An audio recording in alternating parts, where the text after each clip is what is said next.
Today's Warzone video, we're going over the top 6 AR loadouts you guys need to be using. Last time we went over specifically SMGs, and this time we're going over specifically ARs. If you haven't enjoyed today's video, give it a like, subscribe with notifications turned on, and let's hop into this. Before we get farther into the video, I want to shout out today's video sponsor, Outplayed. Outplayed is the ultimate video capturing app for gamers. While you're playing, the app will automatically capture your biggest plays and your best moments and pretty much trim out all the bad stuff without you having to do anything at all. And when you happen to be done playing, you can go right into the in-app video editing software and trim out anything you do or do not like and upload it to all your favorite social media platforms with just the simple click of a button. Not to mention that the Outplayed app supports 300 plus games in its library. If this sounds cool to you, make sure you guys head over to the link in the description below and download Outplayed today. Thank you, Outplayed, for sponsoring today's video. Okay, so fellas, the first gun we're going to be getting into here today is going to be the Grau 5.56. There's a variety of ways you can run this thing, but we'll only switch up a couple of different attachments on it here, and you'll be able to run it in a variety of different ways. So let's get into the general build here for it. So first thing, muzzle, we're to go for the model suppressor, sound suppression, and of course damage range. We pretty much run this on all of our model warfare weapons. No reason for you guys to kind of like switch it up and go for something else. Doesn't make that much sense. Barrel section, we're to go for the Tempest 26.4 Archangel for damage range, bullet velocity, and of course recoil control. This is definitely the best barrel out there by far, 110%. You guys have to run this just because it doesn't matter if you want to use the iron sights or if you're trying to put a sight on this thing. This is definitely the best barrel for making this thing a true #1 AR. Now in the other barrel section, we go for the commando foregrip here. This thing's gonna have virtually like no recoil. I don't know how many of you guys have been playing the Modern Warfare 2 open beta, but like that, those guns in there have a lot of recoil. This gun is going to be like literally nothing, and in comparison, and even just for the game in general, Modern Warfare 2019 and Warzone, this thing has like no recoil. So definitely only go for the commando. Don't slow yourself down anymore. That's just going to be that. Now in the magazine, we're going to go for the 60 round mag here. Of course, I'm a 60 round mag kind of guy, but it looks like that beautiful 50 comes with this variant here. But otherwise, I mean, it doesn't really matter what you choose, 50 or 60, if your personal preference. You get a tad bit more mobility out of the 50, but for me personally, I'd much rather have a little bit more ammo in my AR, just because it's like, you know, I'm going to be taking a lot of people out, you know, 2, 3, 4 people at a time. So the more I can get with one magazine, the better, especially when you have to dispense a lot of range. That can come in pretty handy to have those extra 10 rounds in the magazine. So we're going to go throw that on. Now for our last attachment, more or less, I like to go, this is my preference, I go for the tac laser here, just because I like to utilize those beautiful iron sights, and I absolutely love the tac laser on this gun. I think it works out very, very nicely. But otherwise, if you don't want to use that, you could go for something like an optic. You could throw on maybe a Corp Combat hollow sight, or you could go throw on maybe like a VLK 3x optic. I'm not necessarily a huge fan of running the combat set in here just because it's like, you know, I'm going to go for the tac laser. I might as well just utilize the gun that way. I don't believe a Corp Combat hollow is really, you know, really all that great. But if you really want to switch it up even more, so you can go down for a rear grip here. Maybe run something like the XRK Void 2. And that's going to be kind of in place of like a tac laser, but just beware, you will lose a little bit more of that aiming stability. So my preference out of everything is to go for the tac laser here and pretty much call it a day at that. This is my full Grau 5.56 build. Hope y'all enjoyed this one. Now let's move on to our next AR. All right, next up, we're going to take a look at the STG-44. This is a gun that I have an absolutely incredible build with here that is going to have a decent amount of stray speed on it. You're going to be moving around pretty good. It's also going to have like virtually no recoil, and I really enjoy it. So let's give you guys a build for it. So first thing, we're going to go for the MX silencer here. Sound suppression, horizontal and vertical recoil control, and of course damage range, all really good stuff. So we put a run this over like something like the Mercury. I definitely say the MX is definitely the way to go. Barrel section, what we're going to do is we're going to go throw on the VDD 760mm 05B barrel. This makes this gun the best it possibly can be for being an AR, and I definitely recommend it for you guys to go for this barrel exclusively. Now in the barrel section, we're actually going to throw in the Carver foregrip here. This can help out quite a bit, that vertical recoil control and hipfire accuracy. Not that we're too concerned with the hipfire accuracy, but that vertical recoil control is kind of substantial on this gun after some of the different, you know, patches and, you know, nerfs and everything to the overall recoil, because this thing was like way too much of a laser beam way back in the day, or not even way back in the day, but just like me even a couple months ago. So we have to go for the Carver foregrip here for this specific build, and it's just going to work out super nice. Now in the magazine, we're going to go for 7.62 Garanko 50 round mag here for recoil control and accuracy, movement speed, ADS speed, and of course that increase in fire rate. We've pretty much been running this here for a long time now, and you guys could kind of maybe switch it out for the Curse 60, but I always go for the 7.62 Garanko 50. Now on the ammunition side things, what we're going to do is we're going to go throw on lengthen for our overall increase in bullet velocity. No reason for you guys to switch out that for anything else. It just doesn't make sense. Now in the rear grip, what we're going to do is we're going to go throw on the polymer grip for flinch resistance and accuracy and recoil during sustained fire. This is a really good grip for helping you like stay on target when people are shooting at you. Definitely super good, and of course it helps, you know, with your accuracy and recoil. during, you know, sustained periods of fire, which is huge because you're going to be pretty much fully autoing this thing at all points in time. Now the optic, this can be a little bit personal preference. I'll tell you guys this. So I find the best possible way to run this gun is the SVT scope, the 3 to 6 times. I just don't really feel like there's another way for me to run this to make it like more effective. You guys can always go for something like the G16 2.5x, which can be pretty close up here to the top. That's gonna be like a more of a very, I guess, medium-ish range to closer-ish range optic. But when I'm using an AR, I prefer to have the 3 times scope on here, much like I do for any of the other Cold War ARs. Modern Warfare ARs, we love using a 3 times scope. Now in the stock section, we're gonna go for the Constance Tactical. This is gonna help you strafe around a little bit, and it's gonna be kind of fun. Aim walking movement speed, aim walking steadiness, and initial firing recoil. This is gonna work out pretty nicely, and I enjoy having this specific, you know, attachment combination on here. Having the Constance along with, you know, the grip and everything. I just think this works out really well. Now in perk 1, we're actually gonna go for sleight of hand for the increase in reload quickness. I really actually enjoy having sleight of hand on this gun, and it's actually pretty cool. Allows you to reload quicker, just kind of in general. And if you pick your gun back up when you die, you still got kind of a perk built into this, and there's not too much else in here that I'd say is better. Maybe something like focus if you guys want to go for that, but otherwise, sleight of hand's the way to go. Now in perk 2, we're just gonna go, of course, for fully loaded, and that's my full build here on the STG. Absolutely love this gun. It's super awesome gun to use. Next up, another gun a lot of people absolutely love using, the Kilo 141. We absolutely love the Kilo here, the Modern Warfare Kilo, along with that Grau. A lot of those MW guns, you know, they got to be getting some love.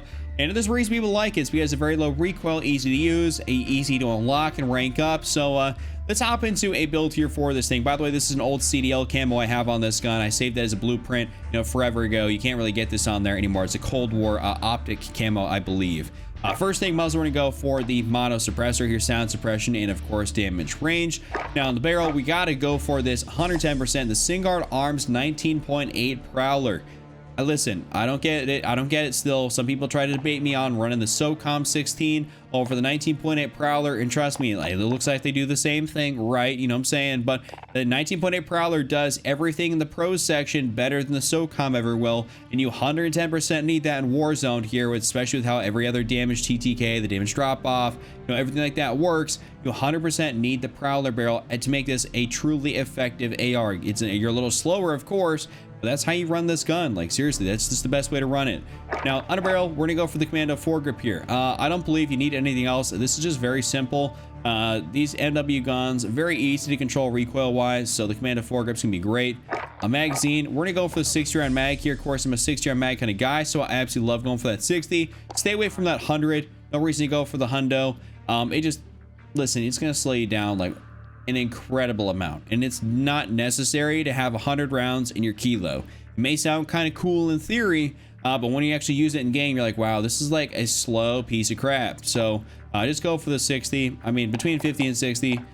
Personal preference, I go for 60 though.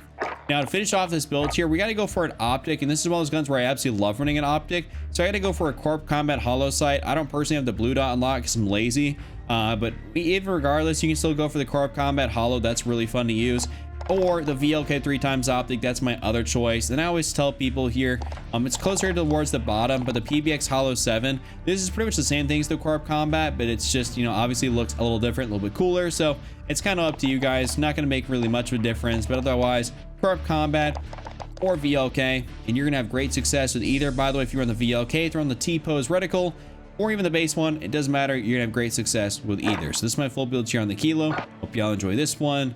Now let's move on to our next gun. Next up, we're gonna give you guys builds here for the Automaton, aka the Auto John, as I like to call it when I'm messing around. But this is a very good gun here. Probably one of the most meta ARs in Warzone at the moment, just because of, like, you know, its magazine size, recoil control, especially when you get the right build on it. But let's give you guys a build for it. First thing, muzzle, gotta go for the MX silencer here, of course. Barrel section, we're gonna go for the Zach 600mm BFA barrel. This is definitely the way to run this gun. Like, you know, in my opinion, I pretty much only go for this. Some people go for the Anastasia sniper. I don't really like that. I go for the Zach 600mm BFA, and this works out great. On the barrel section, what we're gonna do is we're gonna go throw on the M1941 hand stop. We've switched around our foregrips and our underbarrels and stuff like that here a little bit over in different patches and stuff, but I pretty much, you know, reverted back to the M1941, and this works out the best. Magazine, we got to go for the 6.5 70 round mag. A 75 round mag, my bad, but I mean, having 75 rounds in a magazine and an AR, not having it be like a crazy stupid, you know, and like movement penalty is pretty wild. So I just believe the Sakura 75 is 100% the way to go on this gun. I don't really ever switch this out for nothing else. Magazine, we're gonna go for lengthened for increase in bullet velocity. Rear grip, we got to go for the polymer here for flinch resistance and accuracy and recoil during sustained fire. This can help us out pretty majorly, much like it will in the STG. Optic section, we are going to go here and of course use that beautiful SVT 3 to 6 times scope. I absolutely love running the SVT scope on this thing.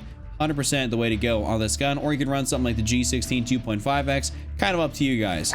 Now the stock, we're actually going to go for the Anastasia padded, and believe me, I wish this would actually look better out in the steamer variant here. I mean, you run the Zac skeletal and it looks a lot better, but the Anastasia padded's definitely like the more meta stock to go with. That's gonna like be better for you guys overall, so I go for this. Now in the perk section, we got to go for a tight grip down here. This is just gonna help us, you know, maintain that accuracy and not really have to battle this gun too much. And then in perk 2, of course, we just got to go for fully loaded. Not much else in here is going to be really better. This is my full build here for the Automaton. Absolutely love this gun. I made a video on here recently. If you want to see some gameplay, go check it out. It's on the channel. All right, next up, fellas, we got to give you a build here for the XM4. This is one of those guns that I don't see a lot of people using, but it's still incredibly good. I'm kind of like, okay, what's going on here? It's like, just because guns have a tad bit of recoil to them does not mean they are not good. As long as you're able to pull down on the analog stick, that's really all it takes. Pull them down a little bit. This gun, of course, will still bounce around. It's not like it's gonna be an absolute laser, literal laser, but it's a really good gun. If you just want to switch up also what you're using, this is a good option. First aid muzzle, we're gonna go for the agency suppressor here. Got to control that recoil, give us all that extra damage range, stuff like that. So the agency is 100% the way to go. Barrel section, we got to go for 13.5 task force, bullet velocity, horizontal recoil control, effective damage range, and of course vertical recoil control. All great stuff here. Definitely making the task force barrel the best one out there. Underbarrel section, we got to go for the field agent grip for horizontal and vertical recoil control. Now in the magazine, what we're gonna do is we're gonna go throw on the Stenag 60 round mag. You know, the 60 on this gun is just 100% the way to go. I've tried running the 45. I did it for a while, but I mean, I've just truly reverted over to running, you know, a larger magazine on my ARs. I'm like, you know what? I got an SMG for all that mobility. I need some more ammo in my mag. And of course, 60 in this, you know, it doesn't even matter if we're playing solos, duos, trios, quads, like pretty much 60 is gonna be the way to go. Now in the optic section, there's pretty much only one thing we can do for these Cold War ARs, and that's gonna be the Axle Arms 3 times. So I pretty much love the Axle Arms 3 times. I don't know if I'll get a good sort of look out of this. I really won't, but pretty much the Axle Arms 3 times is gonna be the way to go. And this is my full build here on the XM4. Pretty tried true classic, really good. Definitely check it out, Warzone, if you ain't using it. And lastly, but definitely not least here, is gonna be the Cold War AK-47. How to switch this up, give you guys some actual good builds here for all the different Call of Duty games that are integrated in Warzone. We've covered Vanguard, Cold War, and Modern Warfare. So this is definitely going to be a good build here. In this gun, like, takes people out unbelievably quick, but it's none of those guns, kind of like the XM4, which it has a tad bit of recoil. Some people are like, oh, I can't be using that, but it's literally just, you know, pull down the stick a little bit and you're good to go. First thing, muzzle, we're going to go for the Grau suppressor here, of course. Just got to go for that Grau. It's pretty much the same thing as the agency, but this is an AK variant, so we have the Grau suppressor instead of the agency. Now, in the barrel section, when you got the Spetsnaz RPK barrel here, bullet velocity, horizontal, vertical recoil control, and of course, effective damage range. Same thing as, like, you know, your task force barrel. This is just the AK version of that. Now, in the barrel section, we got to go for the Spetsnaz grip here for horizontal and vertical recoil control.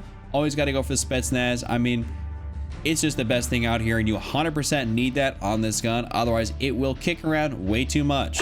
Now, in the magazine, we're going to go for the Bakelite 60. Having the Bakelite 60 on this thing is pretty clutch, just because, I mean, you can take like pretty much a full squad out here with 60 rounds in this gun. It's a little bit nutty. Actually, I'll get a pretty cool little thing here, but pretty much I always go for the Bakelite 60.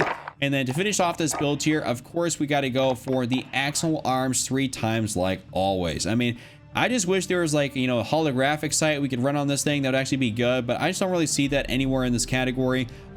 These Cold War ARs are just not something you really ever run like a holo on. If anything, you run like a microflex LED, but otherwise, you pretty much always go for the Axle Arms 3 times. So that's gonna be my build here for the AK. That has been my full video. If you guys haven't enjoyed it, make sure you guys give it a like, subscribe, and I'll see you guys all later. Just run up to a cap, don't be Randy, and I'm out. Peace.